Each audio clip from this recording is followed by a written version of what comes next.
तो उसके बारे में सोचा जाए 4 महीने तो आप उसको ठीक है जी लटका के ये सैलरी जो इस साल की सैलरी है 2022 की 2023 में जाके देंगे उसको, कोई दिक्कत नहीं, चलो जी लेट किया अपने सैलरी में नहीं आ रही टाइम से, एक अलग इशू है। लेकिन सैलरी आएगी ही नहीं 6 महीने की, तो वो 6 महीने में उसका परिवार उसके बच्चे क्या करेंगे।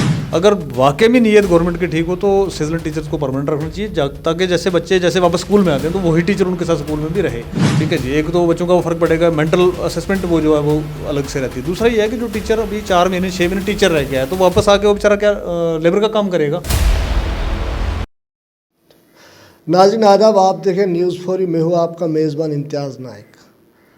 हमारे साथ आम आदमी पार्टी के सीनियर लीडर सफ़ीर चौधरी जी है, जो कई सारे नेता जो आम आदमी पार्टी से ज़रूर खिसक गए, लेकिन सफ़ीर चौधरी अभी भी जो है वो कायम दायम आम आदमी पार्टी में है। इनका साफ साफ ये मानना था, इनसे पहले भी हमारी बात हुई, कि जो अरविंद केजरीवाल की जो पॉलिसी है, हम पॉलिसी देखकर और केजरीवाल की पॉलिसी को देखकर जो है वो आम आदमी पार्टी में जुड़े हैं और कहीं न कहीं ये अभी भी अपने वादे पे जो है कायम है। सफ़ीर जी, सबसे पहले हमारे चैनल में आपका खैर मकदम। आम आदमी पार्टी में कई सारे लीडर पहले आए और फिर वापस गए। उसके बाद अगर हम डेमोक्रेट आज़ाद पार्टी की बात की, जब वो लॉन्च हुई तो उसमें भी कई सारे लीडर जो कांग्रेस के गए। क्या आपको लग रहा है कि जो लीडर आम आदमी पार्टी में और फिर चले गए, तो कहीं न कहीं सफ़ीर चौधरी ये सोच रहा है कि मुझे भी चाहिए किसी और पार्टी में चले जाना? सबसे पहले तो आपका बहुत बहुत शुक्रिया कि चलो आपने टाइम दिया इसके लिए, डिस्कशन के लिए। डिस्कशन होते रहे तो ठीक रहता है। जैसा आपने कहा कि भी लोग पार्टी से आए चले गए, जा रहे हैं आ रहे हैं, तो ये कोई भी ऑर्गेनाइजेशन हो, पॉलिटिकल पार्टी हो या कोई भी ऑर्गेनाइजेशन, उसका जाने का दरवाज़ा खुला रहता है सबके लिए, क्योंकि कोई फाउंडेशन तो है नहीं है। ये जो लोग किसी मॉडल के साथ, किसी सोच के साथ जुड़ते हैं तो वो कहीं नहीं जाते, फिर वो टिके रहते हैं। तो कुछ होते हैं लोग जो इस तरीके से आते हैं कि भाई ठीक है नई पार्टी है, शायद पता नहीं हमें क्या मिल जाएगा, तो उस तरीके से देके निकल जाते हैं, तो वो लोग तो आना जाना लगा रहेगा। लेकिन हमारे लिए खुशकिस्मती ये है कि भाई जाने वाले कम हैं और आने वाले ज़्यादा हैं। तो ज़्यादातर हमारे डेली बेसिस पे जॉइनिंग हो रही है, हर डिस्ट्रिक्ट के अंदर, हर कंस्टिट्यूंसी हेडक्वार्टर पे हमारे ऑफिस बन गए हैं, सारा हो गया सिलसिला। तो एक नई पार्टी थी, अगले 3-4 महीने के अंदर जो है मतलब जिस तरीके की ग्रोथ हुई है, तो इस तरीके की नई पार्टी किसी के अंदर होना मुश्किल था, तो बहुत बढ़िया चल रहा है जी। अगर हम बात करें सफ़ीर जी की, जो आम आदमी पार्टी है, आम आदमी पार्टी का ये मोटिव है कि ज़्यादातर वो फोकस एजुकेशन के ऊपर करते हैं। बेसिक पानी की बात करते हैं तो बिजली बात करें। अगर हम एजुकेशन की बात करें, आप जो खुद फार फलंग डिस्ट्रिक्ट से आते हो, पीर पंचाल के ज़िला पुंछ तहसील मेंढर से आते हो, वहाँ का एजुकेशन सिस्टम अगर देखा जाए या पूरे J&K का एजुकेशन सिस्टम को देखा जाए, तो इस वक्त एजुकेशन सिस्टम कैसा है जम्मू कश्मीर और आप उसको कैसा बनाना चाहते हैं? देखिए, एजुकेशन सिस्टम का मैं एक चीज़ बताना चाहूँगा आपको कि भी किसी भी कौम को, किसी भी टेरिटरी को, किसी भी एरिया के लोगों को अगर आपको ऊपर उठाना है तो उसका वाहिद रास्ता है, वो है एजुकेशन। बगैर एजुकेशन के हम सोचें कि भी किसी कौम को, किसी एरिया को, किसी टेरिटरी को, कहीं के लोगों को जो आगे लाना हो तो डेवलपमेंट के फॉर्मेट में, तो एजुकेशन के बगैर ये पॉसिबल नहीं है। तो हमें अगर, जैसे अरविंद जी ने अभी एक नारा दिया है पूरे जम्मू कश्मीर के अंदर, पूरे हिंदुस्तान के अंदर, कि भाई हम हिंदुस्तान को नंबर 1 पे बनाना चाहते हैं, नंबर 1 पे लेके आना चाहते हैं। तो हिंदुस्तान नंबर 1 पे तब होगा जब सारे लोग लिटरेट लोग होंगे, पढ़े लिखे लोग होंगे। ठीक है जी। इलिटरेसी का रेट जो हमारा टाइम टू टाइम कम होता चला जाएगा, तो कंट्री जो है नंबर 1 पे ऑटोमेटिकली आ जाएगी। अब इस विषय में हम अगर बात करें जम्मू कश्मीर की, तो जम्मू कश्मीर को तो मैं ये कहूँगा आपकी वसात से कि भाई एक साजिश के तहत एजुकेशन से हमेशा ही दूर रखा गया है। हमारे गवर्नमेंट स्कूल्स की आप हालत देख लीजिए। हमारा एक बहुत, कल भी कुछ लोग आए हुए थे मिलने के लिए, तो एक हमारा बहुत बड़ा मुद्दा है जो, जैसे हमारे ट्राइबल्स का मूवमेंट होता है, जैसे आपने रजौरी पुंछ का बोला, हमारे पीर पंजाल का, चनाब वैली का, तो ये लोग क्या करते हैं कि मूव करते हैं। गर्मियों में एक जगह होते हैं, सर्दियों सीजनली तो दूसरी जगह होते हैं। तो हमारे यहाँ सीजनल टीचर्स को अपॉइंट किया गया है जम्मू कश्मीर के अंदर, ट्राइबल के साथ भाई सीजनल टीचर। मैं आपके साथ से ये पूछना चाहूँगा यहाँ की एडमिनिस्ट्रेशन से कि भाई आपने सीजनल टीचर तो हमें दे दीजिए।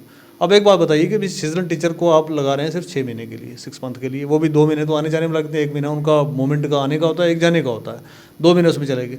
और 4 महीने की उनकी अभी कल कोई बता रहा था कि उनकी 4 महीने की जो सैलरी है वो भी पेंडिंग है, सैलरियाँ नहीं रिलीज़ हो रही हैं, एक बात। दूसरा, आपने आदमी को अपॉइंट किया as a teacher. Teachers are the nation builder. उनको कहा था कि नेशन को अगर बिल्ड करना तो टीचर्स कर सकते हैं।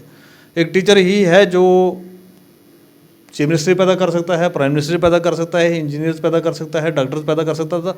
ये सारी की सारी फैक्ट्री जो है, उस फैक्ट्री को जो चाहिए, हाँ, तो उसको चलाने वाला जो है टीचर होता है। तो टीचर के साथ इतनी नाइंसाफ़ी कि भाई आपने सीजनली इसको भर्ती तो कर लिया कि भाई ठीक है इस सीज़न पे ये जो है फलां डॉक्यूमेंट रहेगा फलां रहेगा। इसमें दो परेशानियाँ आ रही हैं। पहले तो ये कि एक टीचर 4 महीने तक उनके साथ रहा जिन बच्चों के साथ, तो जब वो वापस आते हैं तो दूसरा टीचर होता है। एक तो वो फ़र्क पड़ता है उसका, ठीक है जी, एक तो बच्चों का वो फ़र्क पड़ेगा, मेंटल असेसमेंट वो जो है वो अलग से रहती है। दूसरा ये है कि जो टीचर अभी 4 महीने 6 महीने टीचर रह गया है तो वापस आके वो बेचारा क्या लेबर का काम करेगा। हाउ इट इज़ पॉसिबल कि वो भाई 6 महीने मजदूरी करे और 6 महीने उनके साथ रहे।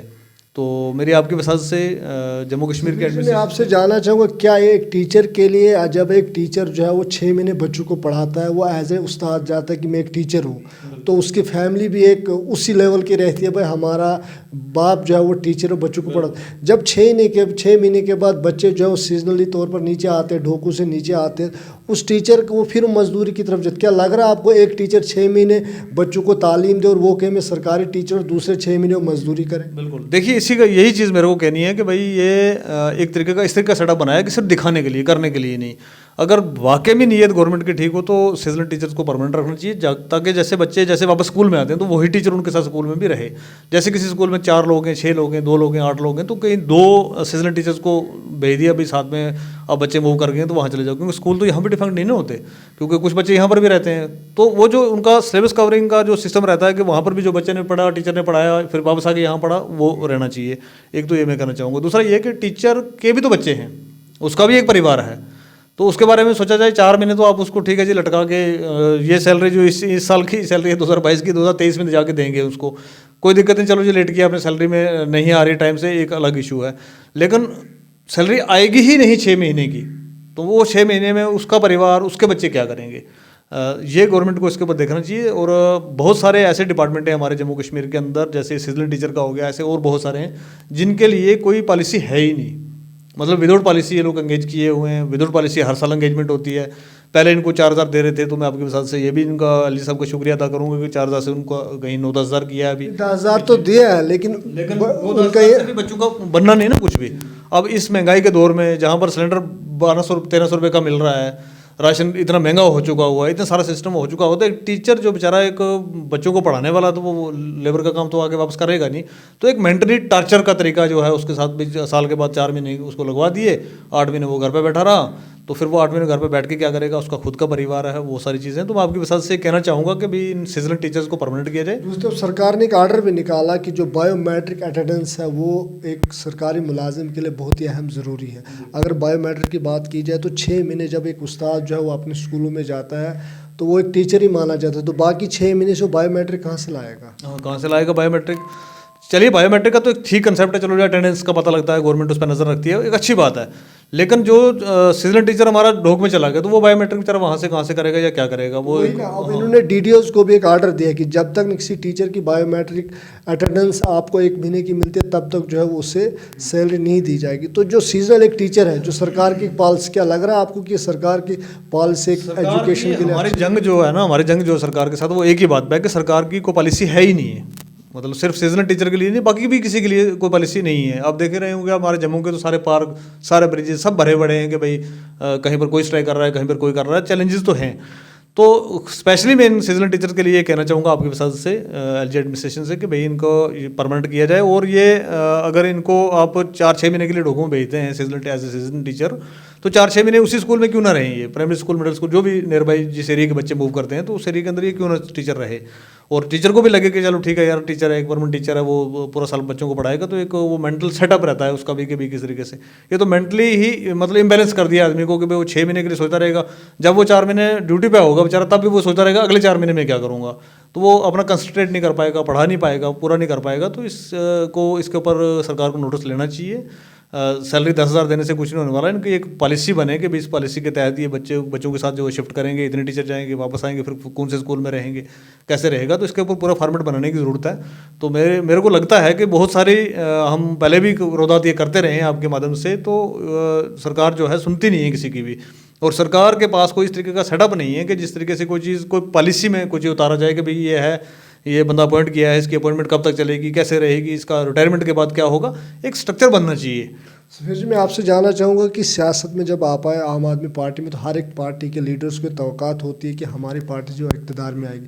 इक़्तिदार आने से पहले आप जो लोगों के बीच गए, लोगों का हालचाल देखा, तो जब आप इक़्तिदार में आएंगे तो क्या क्या सेटअप रहेगा, खासकर अगर हम फार फ्लंग ज़िला पुंछ की बात करें? देखिए, मेरा जो मतलब सियासत के अंदर आने का जो कदम है वो सिर्फ इसीलिए है क्योंकि हमारे यहाँ जो एक सियासी प्लेटफॉर्म है वो इतना करप्ट हो चुका है, इतना बुरा हशर हो चुका है उसका को ये एक गटर की तरह बन गया है। तो अब गटर में उतरेंगे नहीं तो सफाई नहीं कर पाएंगे हम, इसकी बाहर से सफाई इसकी होनी नहीं है। दूसरा, मेरा जो आम आदमी पार्टी के साथ जुड़ने का जो कंसेप्ट है, बाकी भी चीज़ें हैं, वो हेल्थ पे काम कर रहे हैं, अनएम्प्लॉयमेंट पे काम कर रहे हैं, बहुत सारी चीज़ों पे काम कर रहे हैं, जैसे दिल्ली के अंदर आपने देखा, पंजाब के अंदर देखा। लेकिन जम्मू कश्मीर के अंदर हमारे को अशद ज़रूरत है इस टाइम पे जो फोकस करने की, वो स्पेसिफिक है एजुकेशन के ऊपर। एजुकेशन का हमारा जो इंफ्रास्ट्रक्चर है यहाँ का बिल्कुल ख़राब है। हमारे हाई स्कूलों की हालत देखिए, मिडिल स्कूलों की हालत देखिए, प्राइमरी स्कूलों की हालत देखिए। कहीं कहीं तो बिल्डिंग नहीं है, जहाँ बिल्डिंग है तो वहाँ बिल्डिंग का दरवाज़ा ही नहीं है, दरवाज़ा लगा है तो कुछ और नहीं लगा है। तो मतलब इस तरीके का इंफ्रास्ट्रक्चर का इतना बेड़ा गर्क है हमारा कि भाई वो है। और जो सरकारी टीचर हैं वो अपने बच्चों को प्राइवेट स्कूलों में भेज रहे हैं। और मज़ेदार बात मैं इसमें आपको ये बताऊं कि भाई एक टीचर जो है हमारे पास जो अपॉइंट होता है तो वो MA B.Ed PhD वगैरह सब करके उसने बहुत सारे कोर्सेज़ किए होते हैं, बहुत सारी चीज़ें होती हैं, बहुत कंपटीशन करने के बाद वो टीचर लगता है तो एक काबिल आदमी होता है। लेकिन प्राइवेट स्कूल के अंदर एक 10+2 पढ़ा हुआ बंदा जो है वो पढ़ा रहा होता है बच्चों को और वो उनसे बेहतर कर रहा होता है। तो इसमें कहीं ना कहीं जो नीयत है ना, मतलब टीचर ब्रदरी की भी मैं कहूँगा कि जो नीयत है उस नीयत को भी ठीक करने की ज़रूरत है। ये बच्चे अपने हैं, ये लोग अपने हैं, वो सारी चीज़ें उनको भी इंप्लीमेंट करनी चाहिए और गवर्नमेंट को चाहिए कि इसके ऊपर इंफ्रास्ट्रक्चर दे। नहीं देगी तो जल्द इंशाल्लाह आम आदमी पार्टी आने वाली है। जैसे दिल्ली के अंदर हमने एक मॉडल तैयार किया एजुकेशन का, हम चाहते हैं कि वो मॉडल का सेटअप जो पूरा जम्मू कश्मीर के अंदर भी उसी तरीके का लागू हो, क्योंकि किसी भी टेरिटरी को आगे लाने के लिए, किसी कंट्री को आगे लाने के लिए एजुकेशन मतलब एक पार्ट है ऐसा कि भाई जिसके बगैर आप आगे नहीं बढ़ सकते हैं। सफ़ीर जी, वक्त देने के लिए बहुत बहुत शुक्रिया। तो चौधरी सफ़ीर जो आम आदमी पार्टी के सीनियर लीडर है, अगर हम बात करें सीजनल टीचर्स की, इन्होंने जो दोनों पक्ष रखा, टीचर के हक़ में भी बात की और बच्चों के हक़ में भी बात की। सफ़ीर चौधरी का साफ साफ मानना है कि जो सीजनल टीचर्स जो सरकार ने उन्हें जो 2006 में लगभग लगाया था और 2006 के बाद लगातार जो ये सीजनल टीचर्स यानी कि जो बच्चे ढोकों में जाते उन्हें वहाँ पढ़ाया जाता और उनकी जो सैलरी है टोटल 6 महीने दी जाती, उनमें से भी अभी तक कई टीचर्स को जो 6 महीने की सैलरी भी नहीं मिले। उसके बाद वही टीचर जो 6 महीने के बाद जो है वो मजदूरी करने के लिए तैयार होता, लेकिन वो मजदूरी इसलिए नहीं कर पाता क्योंकि उसके पीठ के पीछे एक धब्बा, एक मोहर लगी होती कि मैं टीचर हूँ। आखिर सरकार ने अगर उसे 6 महीने टीचर तो बना दिया और उनकी जो बच्चे फैमिली वो भी ये दावे से कहते हैं कि हमारा बाप जो है वो टीचर है और 6 महीने के बाद वो एक लेबर बन जाता है। सफ़ीर चौधरी का साफ साफ आदेश है सरकार से, आप जल्द से जल्द इस पॉलिसी को ठीक करें और इन टीचरों को जो अगर आप 6 महीने जो है वो सीजनली इनको टीचर बना के देते हैं और 6 महीने के बाद भी जहाँ भी उनका डेरा शिफ्ट होता है सीजनल एरियाओं का, उन पर वहाँ पर भी उन्हें जो एज ए टीचर अपॉइंट किया जाए। उसके बाद इनका साफ साफ संदेश है उन टीचरों के लिए भी जो सरकारी टीचर्स है जो MA B.Ed करके स्कूलों में जो है वो 60-70 हज़ार जो सैलरी लेते हैं, उन्हें भी चाहे उन गरीब गुरबा बच्चों के ऊपर फोकस करना ताकि वो प्राइवेट स्कूल जाने पर मजबूर न हो। आप बने रहे हमारे साथ, दीजिए इजाज़त, खुदा।